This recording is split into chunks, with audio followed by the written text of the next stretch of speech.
Hey everyone, and welcome back to the channel. So in today's head-to-head comparison, let's take a look at the 2025 Mazda MX-5 Miata and the 2025 Mini Cooper Convertible. I borrowed the Mini from Hendrick Mini, so take a look at their website down in the description, along with the full detailed reviews that I've made on both of these convertibles. So let's move on to the starting MSRPs, where for the Mazda Miata, these start around $29,000 and can go up to around $42,000, just depending on the trim level. This Grand Touring here is right around $34,000.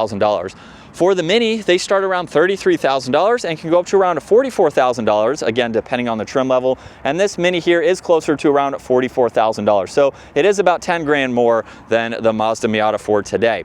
Now, working our way to what powers both of these, the Mazda has a 2-liter 4-cylinder engine. You can either get a 6-speed manual transmission or the automatic, and it pumps out 181 horsepower, 151 pound-feet of torque. For the Mini, this has a 2-liter inline 4-cylinder turbocharged engine, only paired to a 7-speed dual-clutch automatic, and it pumps out 201 horsepower, 221 pound-feet of torque. Now, we do have rear-wheel drive for the Mazda versus front-wheel drive for the Mini. Curb weight of 2,400 pounds for the Mazda versus 3,200 pounds for the Mini, meaning that 0 to 60 is going to be 5.7 seconds for the Mazda, closer to 6.7 seconds for the Mini. You're also looking at a top speed of 139 miles an hour for the Mazda, closer to 150 for the Miata.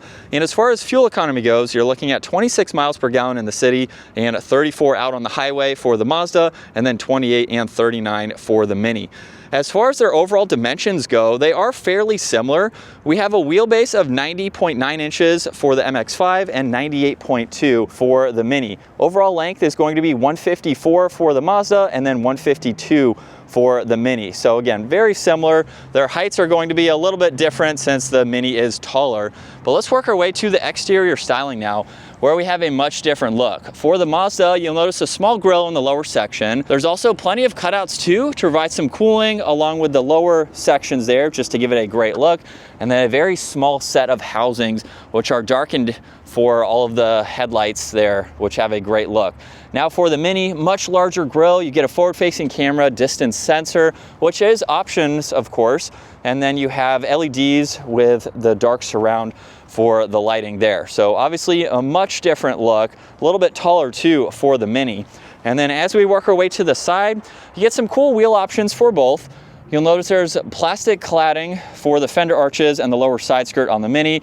You have some body colored for the Mazda, along with a small plastic trim accent for that lower side skirt. Now you do have a camera and turn signal with the power folding side mirrors on the Mini. You do not have any of that for this particular Mazda. And again, just depending on the trim level, some of these are options for this particular spec. And then as we take a look at the sides, as you can tell, much bigger vehicle. This is a 4-seater, of course, versus a 2-seater for the Mazda.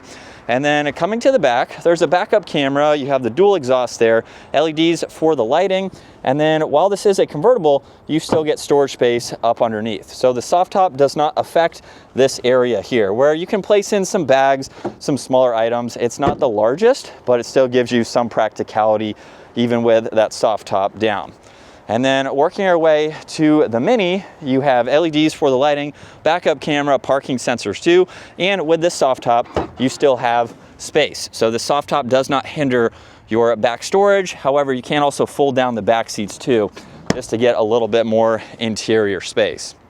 Now, as we work our way to the interiors, for the Miata here, you have a really nice design. This will differ again depending on the trim level, but you have some window controls, lock and unlock, and then a really nice set of seats. You do get a locking storage bin in the middle, so this is basically the glove box for this model. You have cup holders that are movable, so you have 3 different areas to place those. And then once we hop in, we have a leather steering wheel, and I'll go over this fairly quickly just because I have the full detailed reviews. This particular model has the manual transmission, however. And then you have audio adjustments along with Bluetooth and voice commands, cruise control on the right there, and then the gauge cluster here, which is pretty simple, but it gives you everything that you need there. On this left side, you have some traction control settings. You also have some safety features for your blind spot. You have automatic headlights along with a trunk release. You get 1 air vent. And then with the infotainment system, you have to use the controls down below. It is not a touchscreen system unless you hook up to Apple CarPlay or Android Auto. So I do have my phone connected right now, and as you can tell, I can use that button down below, or I can simply just push on it, where you can see it's not touchscreen for that setting, but if I go back into my phone, then you can use it as a touchscreen system. But you have a good bit that you can go through, just depending on what you need to see. And then pairing your phone, of course, just makes it much easier to use. You have an air vent underneath that. All of your climate adjustments are laid out very nicely. You do get heated seats for this, along with some auxiliaries, a little bit of storage. You have a backup camera, and that's the only angle that you get with the guidelines there. And then the rest of those controls, you get a little bit of storage. There's nothing over on the passenger side. And then you do get garage door buttons up top, along with the rear view mirror. And this is actually a manual soft top. So just pull on this release here, and then we can easily lock this into place, and there you go.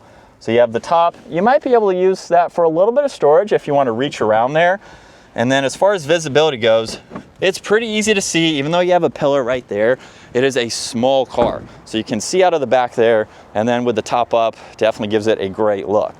Now, working our way to the Mini, you have a very nice interior, your window controls, side mirror adjustments, and then you get memory seating adjustments for these seats. Now, this is an upgraded seat for this particular model, so you don't have to get these seats here. So working our way to the back seats, where this is the biggest difference compared to the Mazda Miata, you actually have a good bit of space at 5'10".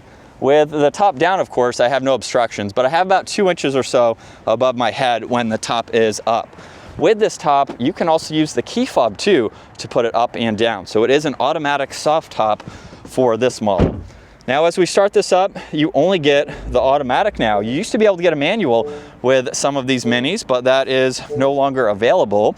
You have cruise control settings. You have similar adjustments here where you can get into your music, Bluetooth. You do have a shortcut, and that is for this head-up display. So you do not have a gauge cluster like in the Miata, but you can look at your miles per hour, your fuel, power, speed limit sign, get into your audio.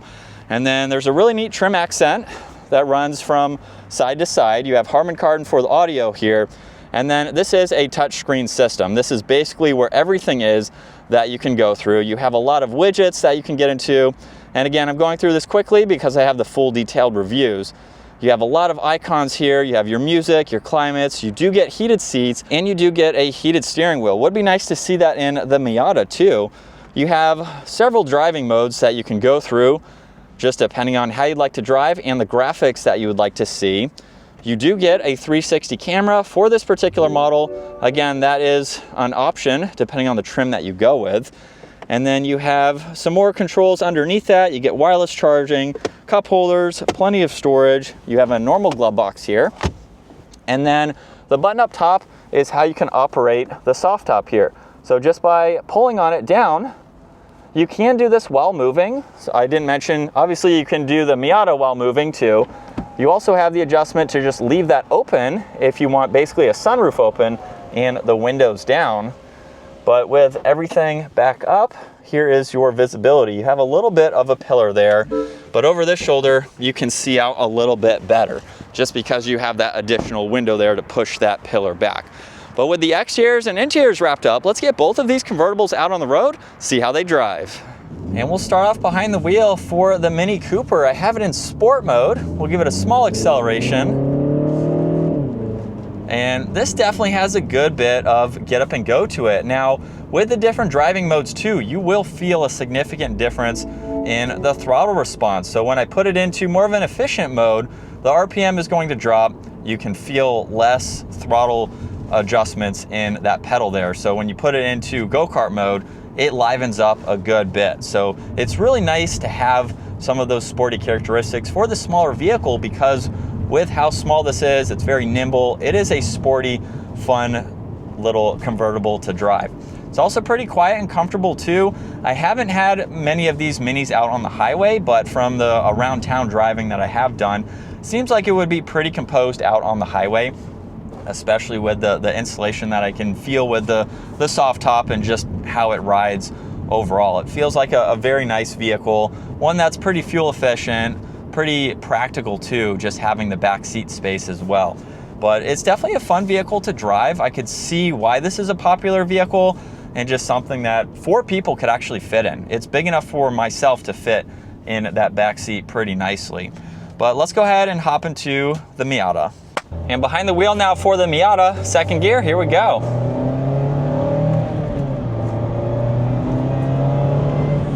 And it's definitely a quick vehicle. It's not super fast, but you can definitely get up and move and have all of these gears to really play with. So it makes it a fun vehicle to be able to utilize basically the whole power band of this car.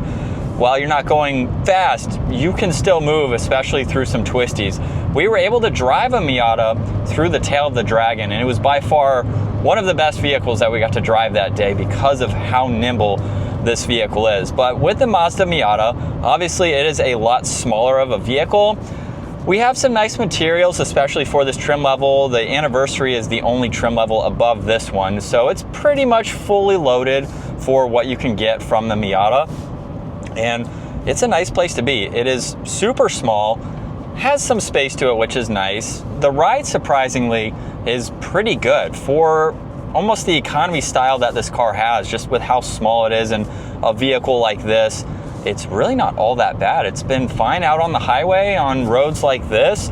It's just kind of what you would expect, I guess, for a vehicle like this, especially with the soft top too. Now you can get the hard top, which is an automatic retracting roof versus the manual here, so just depending on what you would like to get.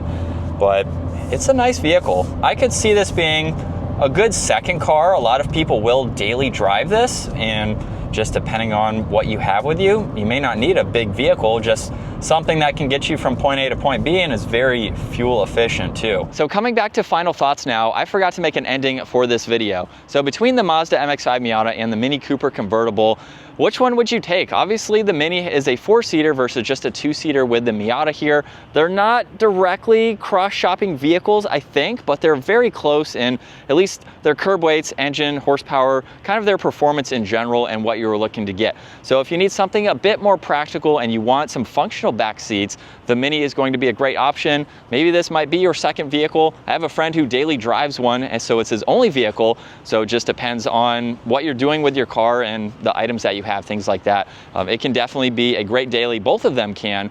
It just depends on what you want. So let me know your thoughts down below. Would you rather have the Miata, or do you want the Mini Cooper? Let me know your thoughts. If you enjoyed today's video, give it a huge thumbs up and consider smashing that subscribe button so you can stay up to date with our daily uploads. I will see you all in the next video.